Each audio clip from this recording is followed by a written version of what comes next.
Good evening, ladies and gentlemen. Welcome to E-Takshila classes. I am Kabir Srivastava, who is going to present you NDA 2019 previous year questions based on geography. Earlier, we have covered NDA 2020 previous year questions based on geography. So we will be going in this manner, like 2020, then 2019, then 2018, and so onwards. Right. So these questions will not only help you in NDA but also in exams like CDS, CAPF, AFCAT, INET, because most of these questions are repetitive in nature, and you will find means you will find this thing later in the video. Okay. So I would be relating this particular thing in the video in the later section of the video, right? So without wasting any time, moving on to the very first question of this session. The normal lapse rate to temperature Earth's atmosphere drops to 0 degree Celsius at the so uh, options are upper part of ionosphere, upper boundary of the tropopause, lower part of mesosphere, or upper boundary of stratopause. So the correct answer here is upper boundary of stratopause. So basically the question का मतलब यहाँ पे ये है कि जो lapse rate होता है basically change of rate of temperature. So वो ड्रॉ 0 डिग्री सेल्सियस पे कहाँ पे ड्रॉप करता है, किस रीजन में ड्रॉप करता है. सो अभी इसकी एक्सप्लेनेशन देखेंगे. सो जैसे आंसर है अपर बाउंड्री ऑफ स्ट्रेटोपोज, राइट. सो आप यहाँ पे पहले डेफिनेशन जैसे कि मैंने मेंशन की थी, ये डेफिनेशन है हमारी. Just a second. Yeah. Here you can see definition. The normal the normal or environmental lapse rate is the rate of change in temperature observed while moving upward through the Earth's atmosphere, right? So ये होता है lapse rate का मतलब, ठीक है, rate of change of temperature when we are moving upward. Okay, हम troposphere से thermosphere की तरफ जब जा रहे होते हैं. So आप ये देख सकते हैं टेम्परेचर की जो टेम्परेचर हॉरिजॉन्टल एक्सिस पे और एक्स एक्सिस पे, और ऑल्टीट्यूड ये रहा हमारा अपवर्ड डायरेक्शन में, राइट. सो यहाँ से बड़ा टेम्परेचर, यहाँ से हम ऊपर की तरफ बढ़ रहे हैं और हमारा टेम्परेचर डिक्रीज करना स्टार्ट कर गया है, राइट. फिर यहाँ पे ये अभी भी क्या बोलते हैं, यहाँ देखेंगे आप कि ट्रोपोपोज पे टेम्परेचर कांस्टेंट है, ठीक है. देन ये फिर टेम्परेचर बढ़ना स्टार्ट हुआ. फिर जो यहाँ पे स्ट्रैटोपोज है वहाँ पे आप देखेंगे कि जो टेम्परेचर है वो ज़ीरो पे ड्रॉप कर चुका है. हियर यू कैन सी, अगर आप यहाँ से वर्टिकल एक लाइन ड्रॉ करेंगे तो आपको दिखेगा ये ज़ीरो पे ड्रॉप कर चुका है, ठीक है. सो यही क्वेश्चन में भी पूछा गया था. हमारे ऑप्शंस थे हमारे पास upper part of ionosphere, upper boundary of the tropopause, lower part of mesosphere. देखिए मीजोस्फेयर में आप देखेंगे लोअर पार्ट में कि ये टेम्परेचर डिक्रीज़ कर रहा है, ज़ीरो पे नहीं जा रहा, ठीक है. और आइनोस्फेयर को भी अगर आप देखेंगे जो कि यहाँ होता है, ठीक है, वहाँ पे भी टेम्परेचर टेम्परेचर इज़ इंक्रीजिंग. और अगर हम उसकी बात करें मीजोस्फेयर की, हम पहली बात कर चुके हैं. ऑप्शन बी की बात करें upper boundary of the tropopause. So upper boundary of the tropopause ये रही. क्या आपको यहाँ पे दिख रहा है कि टेम्परेचर ज़ीरो पे ड्रॉप हुआ है? यहाँ तो वैसे ही माइनस में है. सो ये है हमारा ये तीन ऑप्शंस जो हमने, जो कि इनकरेक्ट है, वो डिस्कस कर लिए हैं अब हमने. करेक्ट आंसर को हमने ऑलरेडी डिस्कस कर लिया है यहाँ पे, ठीक है. सो अब आगे बढ़ते हैं नेक्स्ट क्वेश्चन की तरफ. Which one of the following statements about the Suez Canal is not correct. So आपके सामने ऑप्शंस हैं. इस क्वेश्चन को अटेम्प्ट करने से पहले आप एक चीज़ हमेशा ध्यान रखें कि जो ये सारी चीज़ें हैं, जब ये क्वेश्चन पूछा जाता है ईयर पे, सो मोस्टली इन क्वेश्चंस में ये होता है कि ईयर हमेशा ही करेक्ट होता है, क्योंकि ये तीन अगर आप ऑप्शंस देखें तो आपको दिखेगा इसमें एक कॉम्प्रिहेंसिव चीज़ की बात की गई है अबाउट मतलब सुएज कैनल की डिटेल में बात की गई है. तो ईयर वो कभी गलत नहीं देगा, बिकॉज ईयर एक ऐसा आप कह सकते हैं वेग डिटेल है जो कि हम CAPF, NDA और CDS एग्जाम में फोकस नहीं करते. यस, ये क्वेश्चन एफकेट में बिल्कुल पूछा जा सकता है कि सुएज कैनाल कब कंस्ट्रक्ट किया गया था, या आईनेट में बिल्कुल ये क्वेश्चन पूछा जा सकता है कब ये कंस्ट्रक्ट किया गया था. बट जब CDS में पूछा जाएगा तो हमेशा नॉट करेक्ट या करेक्ट के फॉर्मेट में ही पूछा जाएगा. तो जब उसने ईयर दे दिया तो आप ये मान के चलिए कि ये करेक्ट होने वाला है, बिकॉज कोई भी बच्चा, कोई भी स्टूडेंट, कोई भी एस्पिरेंट कभी ईयर्स को याद नहीं करता जब वो CDS, NDA और CAPF के लिए प्रिपेयर कर रहा होता है, राइट. सो ये तो बिल्कुल करेक्ट है विदाउट एनी डाउट. और ये भी बिल्कुल करेक्ट है, सुएज कैनाल मेडिटेरेनियन सी और रेड सी में ये अभी हमने पिछली वीडियो में देखा था, ठीक है। यहाँ पे हमारा सीरिया था, अगर हम ऐसे ही लेके चले, सीरिया यहाँ पे था, जॉर्डन यहाँ पे था, तो यहाँ पे रेड सी थी। मैंने उस वीडियो में एक गलती कर दी थी कि मैंने बोला था कि जो जॉर्डन है वो मेडिटेरेनियन सी के साथ बाउंड्री शेयर करता है। That was incorrect. I would like to make a correction है कि ये रेड सी के साथ बॉर्डर शेयर करता है जो जॉर्डन है, और जो हमारा सीरिया है वो यहाँ पे जो कि मेडिटेरेनियन सी के साथ करता है। तो सुएज कैनाल यहीं से निकलता है हमारा, ठीक है। तो it links the Mediterranean sea and the red sea. It is absolutely correct.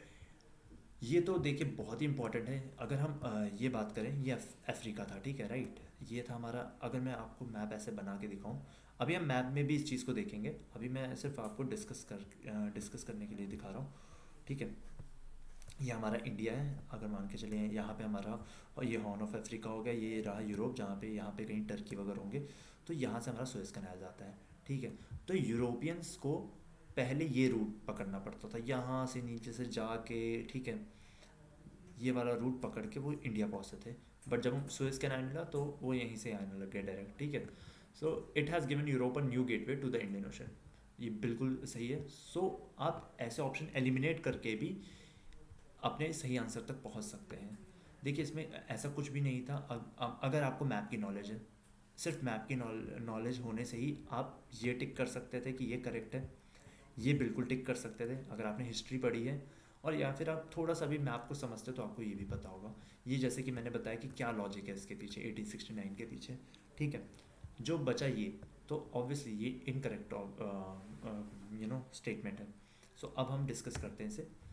तो Suez canal is an artificial sea level waterway running north to south, ठीक है। नॉर्थ टू साउथ मतलब ऐसे, या आप ऐसे कह लें, नॉर्थ टू साउथ, ठीक है। ये कनेक्ट करता है मेडिटेरेनियन सी और रेड सी को। ये सेपरेट करता है अफ्रीकन कॉन्टिनेंट फ्रॉम एशिया, जैसे कि मैंने बताया था, ठीक है। यहाँ पे टर्की वगैरह था, तो यहाँ पे हमारा अफ्रीका था, तो इसे ऐसे ये सेपरेट करता है, राइट। और and it provides the shortest maritime route between Europe and the lands lying around the Indian and western Pacific ocean. Western Pacific ocean, ठीक है। इंडियन ओशन हमारा ये रहा, जो कि उसने क्वेश्चन में भी बात की थी, ठीक है। तो it is one of the world's most heavily use shipping lanes. ये तो जियो पॉलिटिक्स के हिसाब से आज भी सबसे इंपॉर्टेंट है। ये हो गया स्ट्रेट ऑफ हॉर्मोज हो गया, और हमारा दिस सुएज कैनाल। तभी तो चाइना यहाँ के इस कैनाल और यहाँ पे स्ट्रेट ऑफ हॉर्मोज इसके आसपास अपने मिलिट्री बेसिस बना रहा है, बिकॉज वॉर के टाइम पे कि वो इंडिया को या जापान को चोक कर सके, क्योंकि सारा ट्रेड यहाँ से 80% ट्रेड यहीं से होके जाता है, ये और मलक्का स्ट्रेट से, right. So India Malacca straight पे फोकस कर रहा है कि हम चाइना को और उसकी टेरिटरी के पास जाके काउंटर करेंगे। तो इंडिया का फोकस मलाक्का स्ट्रेट पे, चाइना का फोकस यहाँ पे है कि वो क्योंकि जो सुएज कैनाल है वो मिड, अगर आप मैप को देखो तो बीच में आएगा, ठीक है। और जो मलाक्का स्ट्रेट है वो ईस्ट में आएगा, राइट। सो जो चाइना सोच रहा है कि हम यहीं पे रह के, यहाँ जब हम होंगे तो हम यहाँ भी कंट्रोल कर सकते हैं, to the eastward and to the westwards, sorry to the eastward यहाँ पे होगा, sorry, and to the westward यहाँ पे हम कंट्रोल कर सकते हैं अगर हम बीच में अपनी प्रेजेंस रखेंगे। So yes, the canal has no loss because of the flat terrain and the minor sea level difference between each end is inconsequential for shipping, ठीक है। तो ये था इस क्वेश्चन के पीछे का लॉजिक। अगर हम यहाँ पे बात करें, ये हम मैप को देखें तो मेडिटेरेनियन सी आपको दिखा, रेड सी यहाँ पे दिखा, जो कि मैंने भी डिस्कस भी किया था कि जॉर्डन के साथ रेड सी करता है और सीरिया यहाँ कहीं ऊपर है, ठीक है। ये रहा मेडिटेरेनियन सी।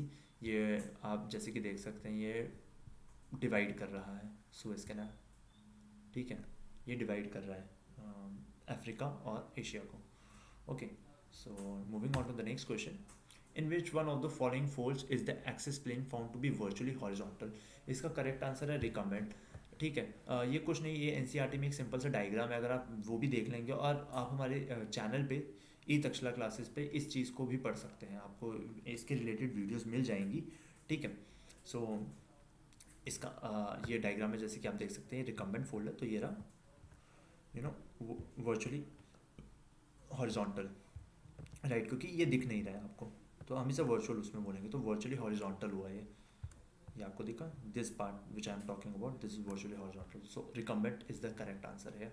सो ये इसके पीछे एज सच कोई लॉजिक नहीं है, बट येस आप इस पिक्चर को एक बार आप इसका स्क्रीनशॉट भी ले सकते हैं वीडियो पॉज करके, ठीक है, स्क्रीनशॉट ले लें, फिर आपको पता चल जाएगा और आप इसकी डिस्क्रिप्शन पढ़ सकते हैं एनसीईआरटी में, या फिर आप ई तक्षशिला क्लासेस पे इस यूट्यूब चैनल पे आप इसके रिलेटेड वीडियोस भी देख सकते हैं, ठीक है। So according to the Koppen climate classification the letter code CFA denotes options are, देखिए कोपेन क्लाइमेटिक क्लासिफिकेशन की आपको वीडियोस मिल जाएंगी तक्षशिला क्लासेस पे, so we are not going to discuss the things here in much details, okay. थोड़े से insights में ज़रूर बताऊंगा इस क्वेश्चन पे। तो कोपेन क्लाइमेटिक क्लासिफिकेशन, देखिए ये जो क्वेश्चन है जिसकी मैंने वीडियो की बिगनिंग में बात की थी कि ये क्वेश्चंस आपको NDA में मिलेंगे। इस बारी CDS 2020 में, CDS 2020 जो कि 2022 में, राइट, ये क्वेश्चन आया था, और CAPF 2020 में भी ये क्वेश्चन देखने को मिला था, राइट, कोपेन क्लाइमेटिक क्लासिफिकेशन पे। तो this is very important question. So इसका करेक्ट आंसर है ह्यूमिड सब ट्रॉपिकल क्लाइमेट, ठीक है। इसके पीछे भी ऐसा लॉजिक नहीं है, बस आपको ये पढ़ना है Koppen climatic classification, yes terminology होती है, ठीक है, हर एक इसमें वर्ड का मतलब होता है। सो हम नेक्स्ट स्लाइड में इसके बारे में डिस्कस करेंगे। तो ये देखिए आपके सामने ये ABCDE है, तो बड़ा C आपको पता चल गया, यानी टेम्परेट है क्लाइमेट, ठीक है। और the second letter indicates the seasonal precipitation type, ठीक है। तो F स्टैंड्स फॉर रेनफॉल, ठीक है, ऑल टाइम रेनफॉल, और while the third letter indicates the level of heat. So इसे डिटेल में जानने के लिए आप ज़रूर इस पे चैनल पे वीडियो देखें कोपेन क्लासिफिकेशन क्लाइमेट की, ठीक है, Koppen climate classification. So you will be better with all of these things, right. So next इसका करेक्ट आंसर है option B, humid sub tropical climate. Which one of the following sedimentary rocks are organically formed. Again ये मैं कहूँगा कि रट्टे वाला question है, ठीक है।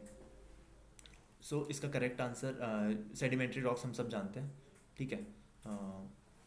उसकी अब देखिए इसमें शेल भी करेक्ट ऑप्शन है, चॉक भी करेक्ट ऑप्शन है, बट इसने क्वेश्चन को पूछा है ऑर्गेनिकली फॉर्म कौन सा है, ये आपको NCERT में मिल जाएगा ये, ठीक है। सो आप इसका करेक्ट आंसर है ऑप्शन D, चॉक, ठीक है। So chalk is a variety of limestone composed mainly of calcium carbonate derived from the shells of tiny marine animals, ठीक है। So we all know that calcium carbonate is a organic, वो क्या बोलते हैं, organic compound है। So इसका correct answer है chalk, ठीक है। So moving on to the next thing, next question. Which one of the following land territories of India is not touched by the equator? Again a map based and a very easy question. So आप अगर equator जब भी पढ़ते हैं, ठीक है, equator हमारी ऐसे जाती है, राइट। सो इक्वेटर कुछ कंट्रीज़ को भी पास करती है, कुछ आइलैंड को पास करती है, ठीक है। तो जब ये पास करती है तो आपको ये देखना है कि अब इसने पूछा कि इंडोनेशिया के किस किस आइलैंड को क्रॉस करके जाती है या इक्वेटर टच करती है। तो Sumatra is correct, Sulawesi is correct, Kalimantan is correct, जो जावा है वो इनकरेक्ट है, ठीक है। ये रहा इसका सही reason. The equator runs through, yes, the equator runs through split island territories of Sumatra, Kalimantan, Sulawesi, ये तीन तो हमारे ऑप्शंस थे ही थे, एंड मलुकू। सो आप देख सकते हैं ये रहा सुमात्रा, ये रहा कालीमंतन, ये रहा सुलावेसी, और अगर हम जावा की बात करें तो ये यहाँ पे है जावा आइलैंड, ठीक है। तो जावा से पास नहीं करता। So again a map based and a very easy question, ठीक है। Which one of the following hypothesis theory explain the origin of the universe? This is very easy question, ठीक है। यूनिवर्स की origin का किस थ्योरी को हम सबसे ज़्यादा फॉलो करते हैं, या कौन सी थ्योरी को वाइडली एक्सेप्टेड है, ठीक है, या कौन सी थ्योरी बहुत अच्छे से एक्सप्लेन करती है। ये सारी थ्योरीज एक्सप्लेन करती हैं, ठीक है, बट जो मोस्ट पॉपुलर है, अब यहाँ आपको आंसर करना है, जो मोस्ट पॉपुलर है जो यूनिवर्स के बारे में बताती है वो है बिग बैंग थ्योरी, ठीक है। आपने एक शो भी देखा होगा बिग बैंग थ्योरी, सो हम उसके बारे में बात नहीं करेंगे, बट हमारा यहाँ करेक्ट आंसर है option C, that is big bang theory. So big bang theory क्या था, इसमें सिंगुलैरिटी का कॉन्सेप्ट था, कि इसमें था कि कुछ साल पहले, मतलब billion of billion years ago, हमारा जो अर्थ था वो एक छोटी सी स्पेस थी, ठीक है, जिसमें काफ़ी ज़्यादा डेंस था, और उसमें हीट काफ़ी ज़्यादा थी। तो सडनली ये ना जो क्या बोलते हैं, हमारा सिंगुलैरिटी है जो कि एक स्मॉल स्पेस है, वो इंक्रीज कर रहा है because of intense heat and intense density. ठीक है, तभी हम कहते हैं कि universe is always expanding. This ये जो स्टेटमेंट है, पर्टिकुलर स्टेटमेंट, ये बिग बैंग थ्योरी से ही रिलेट की जाती है।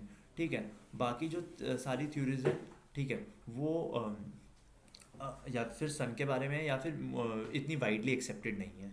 ठीक है, आप अगर पढ़ना चाहें इन सब चीज़ों के बारे में तो पढ़ सकते हैं, बट बिग बैंग थ्योरी को आपको अब कल को आपको एग्जाम में पूछा जा सकता है कि सिंगुलैरिटी किस थ्योरी से रिलेटेड है।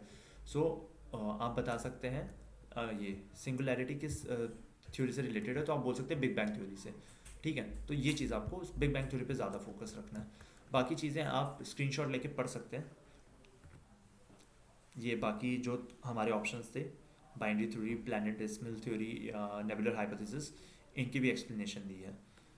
So next question, very easy question, and again a map based question which I am very much emphasizing while delivering this lecture. So Paradeep port is located on the delta of which of the river? Very easy question, Mahanadi इसका correct answer है। सो अभी हम इसे map पे देखेंगे। ठीक है, question पूछा गया है पारादीप जो पोर्ट है, हमारा मेजर पोर्ट है पारादीप, ठीक है, उड़ीसा में लोकेटेड है, वो किस नदी पे है? तो गंगा तो ऑफ कोर्स नहीं हो सकता। अगर आप वैसे भी मैप को देखें तो ये इसका करेक्ट आंसर है महानदी। ठीक है, सो ये आप देखेंगे, ये हमारी महानदी रिवर है। वेट अ सेकेंड, ये आप देख सकते हैं महानदी रिवर, इसका पाथ है। यहाँ पे आपको पारादीप पोर्ट मिलेगा। ठीक है, बे ऑफ बंगाल में, और it is one of the major ports which I already mention. ठीक है, ये इंडिया का 8th मेजर पोर्ट था। Okay, so this is all about Paradeep port, right? Moving on to the next question, which one of the following ocean currents is a cold current? So हमने previous video में बात की थी एगुलस current के बारे में, ठीक है, जो कि इंडियन ओशन का करंट था। बाकी 3 करंट, ओयाशियो, अलास्का, कैलिफोर्निया, ये पैसिफिक करंट थे। तो करंट का क्वेश्चन देखिए 2019 में भी आया और 2020 में भी आया, एंड 2020 वाला तो उससे भी ज़्यादा आसान था। ठीक है, सो इसमें सीधा पूछा है कि जो कोल्ड करंट है इनमें से कौन सा है। ठीक है, वेरी इजी क्वेश्चन। अगर आप वैसे भी अगर आप इस क्वेश्चन पे एक लेमैन अप्रोच भी रखते हैं, ठीक है, तो आपको ये चीज़ मिल जाएगी। देखिए ईस्ट ऑस्ट्रेलिया में गर्मी होती है, so East Australian current obviously को वो हो नहीं सकता। Mozambique, again desert type nation. Caribbean आपको पता ही है, जो वेस्ट इंडीज़, वो सारे कैरेबियन नेचर, वो हो गया अपना कैरेबियन आइलैंड हो गए, वहाँ पे गर्मी काफ़ी ज़्यादा होती है। तो ये 3 तो आप वैसे ही डिस्कार्ड कर सकते हैं, बट आई वुड सजेस्ट कि आप इस चीज़ को पढ़ें, इस चीज़ को समझें। आप जब क्लाइमेट्स पढ़ेंगे कि करंट्स का क्या रोल होता है क्लाइमेट में, तो आपको पता चलेगा। ठीक है, बट ये बस एक एक आपको बताने का वो था, ज़रिया था। तो अगर हम करेक्ट ऑप्शन की बात करें तो वो साउथ अटलांटिक ड्रिफ्ट है। ठीक है, ये एक कोल्ड करंट है। अब मैप में देखें तो ये जो ब्लू और ब्लैक वाले हैं, ये सारे आपके वो हैं, कोल्ड करंट है। ये आपका ये रहा साउथ अटलांटिक है, कोल्ड है। वैसे भी अटलांटिक ओशन के पास है तो कोल्ड ही होगा। ठीक है, साउथ पोल है। सो आप ऐसे भी कर सकते हैं इन क्वेश्चंस को, but as I already mention, I would suggest कि आप लॉजिक के साथ ही चलें। ईस्ट ऑस्ट्रेलिया, ये देखिए रेड में है, ये रहा रेड में ईस्ट ऑस्ट्रेलिया। मोजाम्बिक ये रहा। कैरेबियन इस मैप में नहीं mention, but Caribbean somewhere here यहाँ पे होगा। ठीक है, सो आगे बढ़ते हैं। The rivers of north west Europe are good examples of this is, I would say, जैसे हर एक एग्जाम में एक क्वेश्चन होता है आउट ऑफ द बॉक्स। ठीक है, ये वर्ल्ड ज्योग्राफी का क्वेश्चन है, और नॉट ये इतना ऐसे कवर नहीं किया जाता इस चीज़ को। ठीक है, सो इसने पूछ लिया रिवर का वो क्या है, ड्रेनेज पैटर्न क्या है। ठीक है, तो नॉर्थ वेस्ट यूरोप का ड्रेनेज पैटर्न है parallel pattern of drainage, option A, right. तो वही है कि अब क्वेश्चन ज्योग्राफी के 15 क्वेश्चन आए, तो एक क्वेश्चन हमेशा ऐसा होगा कि जिसे आपकी नॉलेज मतलब चाहे जितनी मर्जी अच्छी हो, बट वहाँ पे आप उस क्वेश्चन को अटेम्प्ट नहीं कर पाएंगे। ठीक है, सो इट्स बेटर कि to leave this kind of questions, because आपकी तैयारी अच्छी होगी तो डजेंट मैटर, एक क्वेश्चन कोई मैटर नहीं करता, राइट। ठीक है, सो इसका करेक्ट आंसर है parallel pattern of drainage, right. So moving on to the next question, which one of the following is a rabi crop in the northern states of India? ठीक है, rice, bajra, barley, ragi. सो रबी crop के बारे में पूछा गया northern states of India. सो इसका correct answer है option C, barley. ठीक है। सो अभी हम अगर इसके एक्सप्लेनेशन को देखें तो राबी का जो मंथ्स होते हैं वो अक्टूबर टू मार्च होते हैं, right. So rabi crops of northern states क्या है? देखिए, बार्ले, वीट नॉर्थ में उगता है, ठीक है। और साउथ, आपको पता है साउथ में हमारा मेज़, रागी, ग्राउंडनट। सो पूछा क्या गया है, पूछा आपसे गया है नॉर्दर्न स्टेट में राबी क्रॉप कौन सी है। सो आप अगर एनसीईआरटी में एग्रीकल्चर खोलोगे तो आपको सबसे पहले यही एग्जांपल्स दिखेंगे। पहले राबी का स्टिपुलेटेड उसका क्रॉप का पीरियड बताएंगे जो कि अक्टूबर से मार्च है, क्रॉप पीरियड जो हम बोलते हैं। और जो राबी क्रॉप्स ऑफ नॉर्दर्न स्टेट्स है वो है बार्ले, वीट, मस्टर्ड एंड ग्राम, जो कि हमारा ऑप्शन सी है। ठीक है। और ये भी राइस भी हमारी दिस राबी क्रॉप है। और दिस क्या बोलते हैं, राइस है, रागी, ये सब हमारी वो क्या बोलते हैं रबी क्रॉप है। बट इसने बात की नॉर्दर्न स्टेट की, तो क्वेश्चन को सही से पढ़ना है। ये नहीं कि एक्साइटमेंट में आके आपने राइस देखा और अभी फार्मर प्रोटेस्ट भी चल रहे हैं तो आपने कहा रबी क्रॉप का महीना है, राइस आपने टिक कर दिया। नहीं, आप क्वेश्चन को पढ़ें। रबी क्रॉप, आई नो कि नॉर्दर्न स्टेट्स में पैडी होता है, ठीक है, ये होता है, बट आपको इस पे जो करेक्ट आंसर है जो कि एनसीईआरटी में मेंशन है वो है बार्ले। तो आगे बढ़ते हैं। विच one of the following is a non metallic mineral? Options, तो नॉन मेटेलिक जो कि मेटेलिक नहीं है या मेटल नहीं है जिनमें, तो नॉन मेटेलिक का मतलब ये होता है नॉन मेटेलिक मिनरल का कि जिसमें मेटल की प्रेजेंस ना हो या फिर आप उस मिनरल को मेल्ट करते रहे हो, ठीक है, तो उसमें तब भी कोई मेटल ना मिले। सो दैट उसे हम बोलते हैं non metallic mineral, right. So इसका करेक्ट आंसर है iron. We all know that metal है। कॉपर भी मेटल है। बॉक्साइट तो वैसे ही एल्यूमिनियम का और है।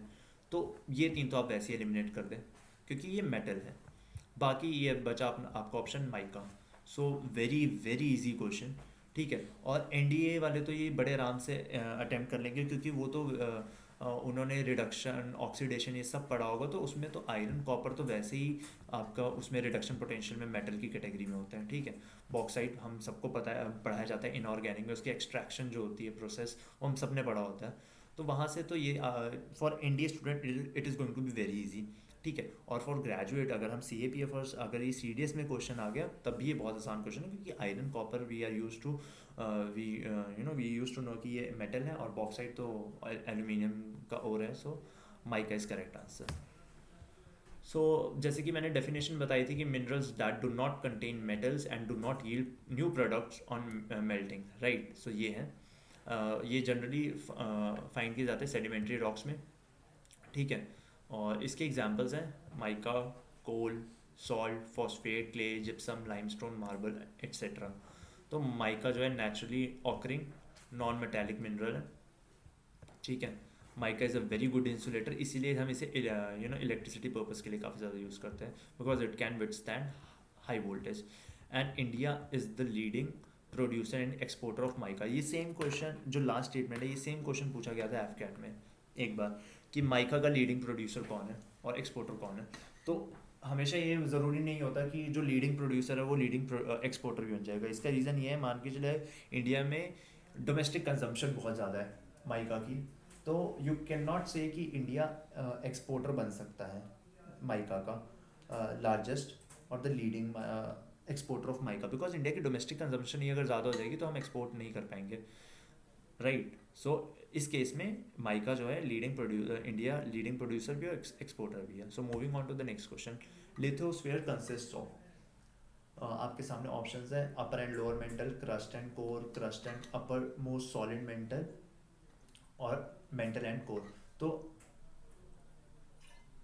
आपसे पूछा गया है इसमें कि लिथोस्फीयर जो है वो किस मतलब किस पार्ट में होता है या उसमें कौन कौन से पार्ट होते हैं। हमने पढ़ा है क्रस्ट है, मेंटल है, कोर है, ये हमने पढ़ा हुआ है कि जब हम लैंड उसके बारे में पढ़ते हैं, अर्थ के बारे में, ठीक है। सो इसका करेक्ट आंसर ऑप्शन सी, ठीक है। सो आप यहाँ देख सकते हैं क्रस्ट इस डायग्राम में, ये रहा क्रस्ट, आप देखेंगे लिथोस्फीयर यहाँ पे, crust and upper most solid mantle, right. So ये है लिथोस्फीयर आपका।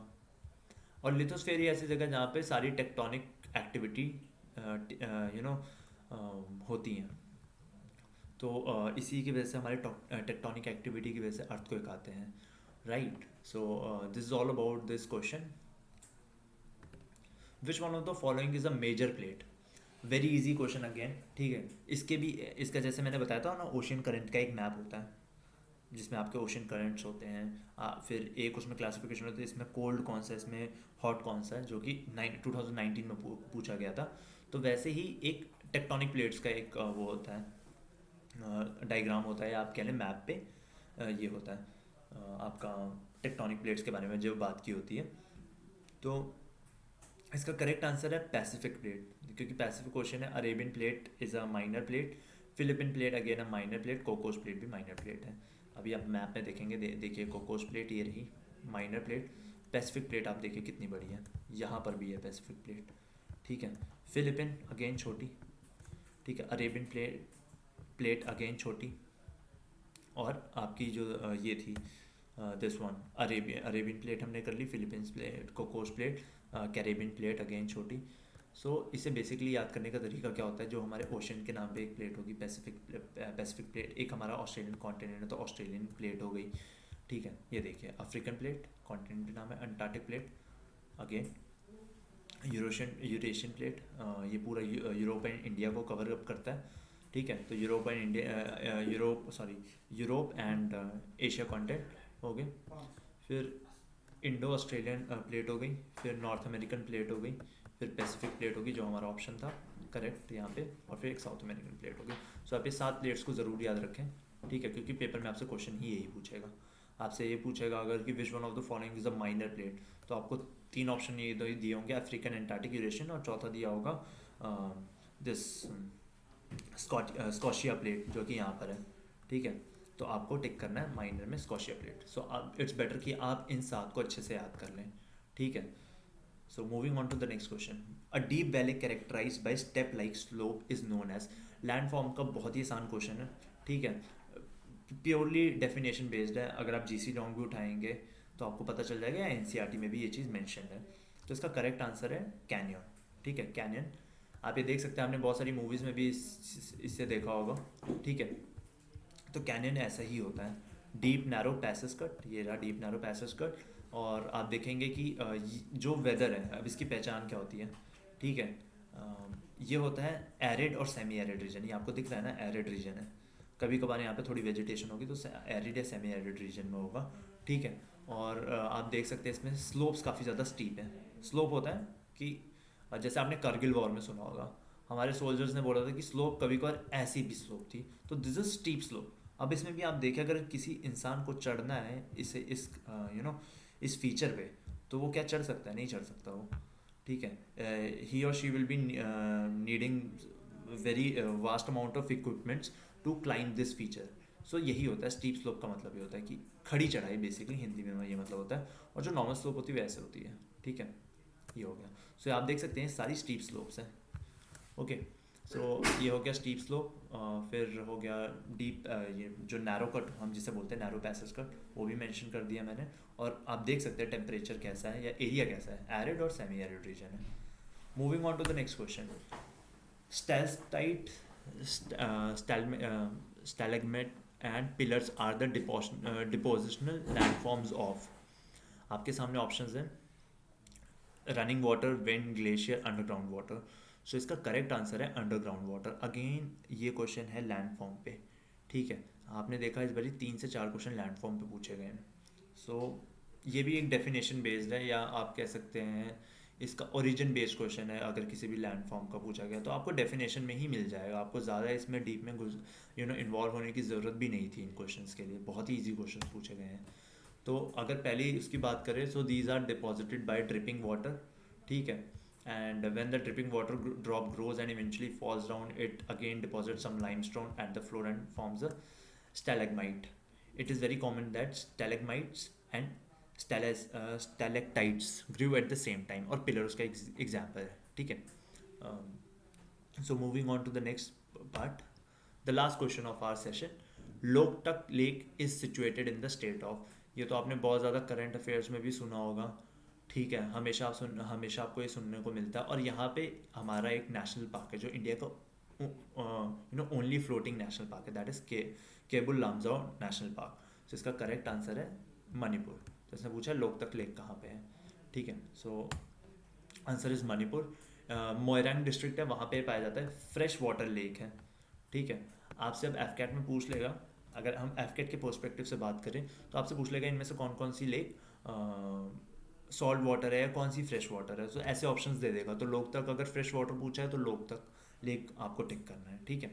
सो as I already mention floating lake है, ठीक, क्योंकि यहाँ पे एक फ्लोटिंग, अगर आप देखिए केबुल लामजाओ जो नेशनल पार्क है वो भी यहाँ पे पाया जाता है। सो ये है इस क्वेश्चन का एक्सप्लेनेशन, ठीक है। और अगर आप एटमोलॉजी में जाएंगे तो आपको पता चलेगा कि लोग को हम बोलते हैं स्ट्रीम, एंड तक मतलब होता है द एंड, तो स्ट्रीम का एंड, ठीक है। सो guys, this is all about NDA 2019 previous year question based on geography. I hope आपको ये वीडियो काफ़ी ज़्यादा हेल्प करेगी, और ना ही ये NDA में हेल्प करेगी, आपको बहुत सारे एग्जाम्स में हेल्प करेगी। सो अप्रोच, जैसे कि मैंने पिछली वीडियो में बनाया था कि मैप बेस्ड अप्रोच हमेशा होनी चाहिए। जो भी करंट डेवलपमेंट हो रही है आप उसे एक बारी मैप में ज़रूर देखें, और हमेशा मैप के थ्रू जोग्राफी को टारगेट करें, right. So please like this video, appreciate our efforts, and if you want any improvements to be done from our side, please do mention that in comment box, and please subscribe our channel, that is Takshila classes, and please share this video with your friends, and we will be coming with more and more videos like this based on previous year questions. So stay tuned. Goodbye, thank you.